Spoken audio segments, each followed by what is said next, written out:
In this video, I will give you every player that you need to succeed for DraftKings Sunday afternoon slate of games in 5 minutes or less. My name's Quick Pick Nick, and if you like this kind of fast-paced calculated content, be sure to subscribe and stay tuned for more lineups to come throughout the week, including Sunday night and Monday night football videos. After simulating over 5.5 million different combinations and permutations of quarterbacks, running backs, wide receivers, and more, I was able to compile a list of the top-ranked lineups by projected fantasy points. To start off the top lineup from those simulations with a lock, my model suggests taking DeAndre Hopkins as your first wide receiver. Hopkins appeared in all 8 of the top 8 projected lineups, and very much so deserves this placement. Hopkins was targeted 16 times last Sunday and took in 14 of those attempts, scoring 14 points alone in DraftKings PPR format. He also topped off those points with 151 receiving yards, ending the day with 32 fantasy points, even without a touchdown. Hopkins proved he doesn't need that lucky ball in the end zone to make waves in fantasy, and should be able to perform similarly against a weak Washington secondary.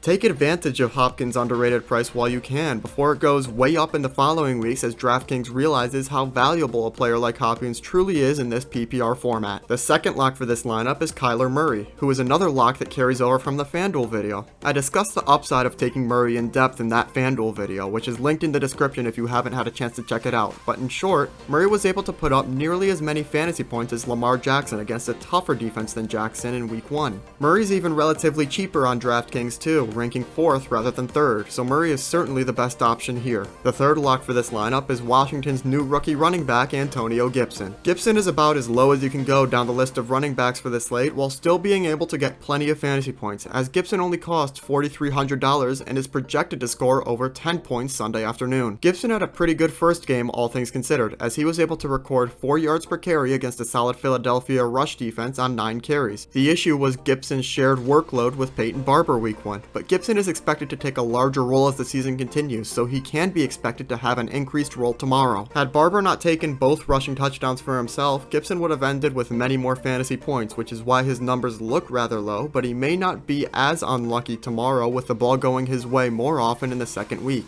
The fourth and final lock for this slate is David Johnson. Johnson is very underpriced given his expected output, as he netted 7 yards per carry last Saturday, scoring a rushing touchdown to boot along with 3 receptions. The David Johnson we saw in the first week is looking more and more like the David Johnson of old from 2016, and on his new team of the Texans, Bill O'Brien has been sure to utilize his talents to the greatest extent possible. Before the lotteries, one player I would consider a limbo pick in between lock and lottery is Kenyan Drake. The reason for Drake's designation as a limbo pick is mainly due to his relatively higher price, being ranked as the 3rd running back in this slate. Even with a slightly inflated price compared to FanDuel though, Drake is still quite the steal, as he is the Cardinals' workhorse in the backfield and should be able to continue his ground and pound approach against a dysfunctional Washington team who doesn't even have a name. In addition to Drake, the Cardinals are also a limbo pick for this lineup because they are also relatively more expensive on DraftKings compared to FanDuel, but they are still the best choice going up against an inexperienced quarterback. Finally, for the 3 lotteries, my model recommends taking Tyreek Hill, Mike Williams, and Mark Andrews. Hill made the cut due to his explosive potential and the fact that it only takes one misstep by a defender to result in Hill scoring a dozen fantasy points in one long ball play. He's a lottery because of his underwhelming performance in week 1, seemingly being used as a distraction by Kansas City,